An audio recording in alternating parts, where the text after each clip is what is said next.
सभी को राम राम, नमस्कार। मैं हूं पीके अग्रवाल। आप देख रहे हैं ट्रुथ प्लस। साथियों, आज बात करते हैं बांग्लादेश से शुरू करते हैं। बांग्लादेश में आप जानते हैं इस्कॉन जो एक हिंदू संगठन है, उस पर प्रतिबंध लगाने की मांग की जा रही है। उसे आतंकवादी घोषित करने की मांग की जा रही है। उसके एक संत को, चिन्मय दास को गिरफ्तार भी कर लिया गया है। हालांकि मैं पढ़ता हूँ, मैंने ऐसा पढ़ा है कि इस्कॉन अपने को हिंदू संगठन नहीं मानता, लेकिन खैर ये हिंदू धर्म की विशेषता है। आप आस्तिक भी हैं, नास्तिक भी हैं, सेकुलर भी हैं, सनातनी भी हैं, हिंदू विरोधी भी हैं, आप कुछ भी हैं, हिंदू धर्म में ही हो सकते हैं। तो ये तो एक अलग चीज़ है। अब ये भी एक सत्य है, इस्कॉन भले ही अपने को हिंदू ना मानता हो, लेकिन उसके लिए समर्थन में बोलने वाले, चाहे वो बांग्लादेश से हो, चाहे भारत से हो, चाहे चिन्मय दास के प्रति समर्थन व्यक्त करने वाले बांग्लादेश से हो या भारत से हो, सभी हिंदू हैं और कोई तो इनके लिए बोल नहीं रहा। आपको पता होना चाहिए, आप अपने को हिंदू कहें ना कहें, आप जिनके निशाने पर हैं वो आपको हिंदू ही मानते हैं। अब बांग्लादेश में ये जो हो रहा है, जो प्रतिबंध की मांग लगाई जा रही है, प्रश्न इसके पीछे कौन है? आप जानते हैं कि लगभग 4 महीने पहले बांग्लादेश में सत्ता परिवर्तन हुआ, हिंसक प्रदर्शन हुए। बांग्लादेश की तत्कालीन प्रधानमंत्री शेख हसीना वाजिद को बांग्लादेश से आकर भारत में शरण लेनी पड़ी। उसके बाद हिंदुओं पर अत्याचार शुरू हो गए, हत्या, बलात्कार, इस्तीफा देने, भयानक खबरें आती रही, मकान जलाने वगैरह मिलाकर। अब ये माना जाता है कि बांग्लादेश का सत्ता परिवर्तन के पीछे अमेरिका का हाथ है। अमेरिका यानी उस समय अभी भी डेमोक्रेट सरकार है वो, यानी जिसे डीप स्टेट कहा जाता है। यानी ये एक अंतर्राष्ट्रीय साजिश का अंग हो सकता है हिंदुओं के विरुद्ध, हिंदू संगठन के विरुद्ध। अब ये बांग्लादेश में हो रहा है, भारत में तो ये होता ही है। आप जानते हैं भारत में भी एक इकोसिस्टम है जो आरएसएस को आतंकवादी संगठन मानता है। उसकी तुलना तालिबान से करता है, आईएस से करता है, मुस्लिम ब्रदरहुड से करता है। आरएसएस पर प्रतिबंध की मांग करता है। वो पहले भी प्रतिबंध लगा चुका है और अदालतें उस प्रतिबंध को हटा चुकी हैं।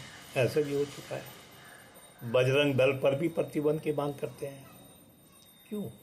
क्योंकि इन पे प्रतिबंध लगाने से उन्हें वोट मिलते हैं, यही कारण है। तो क्या ये बांग्लादेश में प्रतिबंध लगाने वाला इकोसिस्टम व भारत में प्रतिबंध लगाने वाला इकोसिस्टम एक है या अलग है? ये सोचने वाली बात है। क्या हमारे पूर्व सीडीएस जनरल बिपिन रावत ने आधा मोर्चा कहा था, क्या वही आधा मोर्चा है जो भारत में रहकर भारत में हिंदू संगठन पर प्रतिबंध की मांग करता है, हिंदुओं को आतंकवादी भी कहता है, हिंदुओं को हिंसक भी कहता है, और उसका जो बांग्लादेश वाला हिस्सा है वो बांग्लादेश पर इस्कॉन के प्रतिबंध की बात करता है? इसे तो आपको पहचानना पड़ेगा ना भाई। अगर वो हिंदू संगठन में प्रतिबंध इस लालच में लगाते हैं कि उन्हें वोट मिलेंगे, तो क्या आतंकवादी संगठन पर प्रतिबंध लगाने पर आप भी वोट देते हैं क्या? मुझे ऐसा नहीं लगता। अब एक प्रश्न और भी है, जो भारत के आरएसएस, राष्ट्रीय स्वयंसेवक संघ या बजरंग दल पर प्रतिबंध की मांग करते हैं, उसे आतंकवादी मानते हैं या आतंकवादी घोषित करना चाहते हैं, वो सत्ता में भी रहे हैं।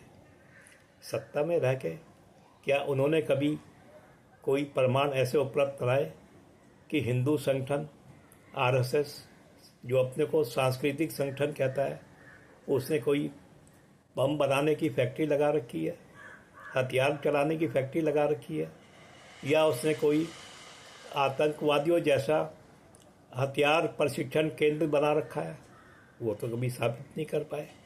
जैसे कि पाकिस्तान के आतंकवादियों के बारे में आरोप रखते हैं कि वहाँ की सेना उसे, वहाँ के आतंकवादियों को ट्रेनिंग देती है, और क्योंकि उन्हें आतंकवाद भारत में करना है तो उन्हें लॉन्च पैड भी मुहैया कराया जाता है ताकि वो भारत में आकर आतंकवादी हरकत कर सकें। लेकिन यहाँ तो सरकारें सत्ता में, यहाँ तो पार्टियाँ सत्ता में रही हैं। वो सत्ता में रह के कब खोज पाई? कभी, कम से कम मुझे तो ज्ञात नहीं है कि कोई ऐसा प्रमाण दिया हो कि फलानी जगह पर आरएसएस का या बजरंग दल का बम बम बनाने का प्रशिक्षण चल रहा है, बम चलाने का प्रशिक्षण चल रहा है, या हथियार चलाने का प्रशिक्षण चल रहा है, मुझे तो ऐसा कभी ध्यान नहीं आता। इसी को सिस्टम को आप पहचाने। ये भारत में भी है, बांग्लादेश में भी है, अमेरिका में भी है। हम तो वीडियो डालते रहते हैं। हिंदुओं के विरुद्ध साजिश केवल भारत में ही नहीं है, भारत में तो उनके प्रतिनिधि हैं, उन्हें पहचानना आपने है। तो मैं आशा करता हूँ कि आप इन चीज़ों को समझेंगे। अब हिंदू हिंदू होने के नाते थोड़ा जागरूक होंगे। जहाँ तक हमारी बात है, हम तो वीडियो डालते रहेंगे। आप लोग जागते रहें, समझते रहें। वीडियो को पसंद आए तो लाइक करें, शेयर करें, चैनल को सब्सक्राइब करें।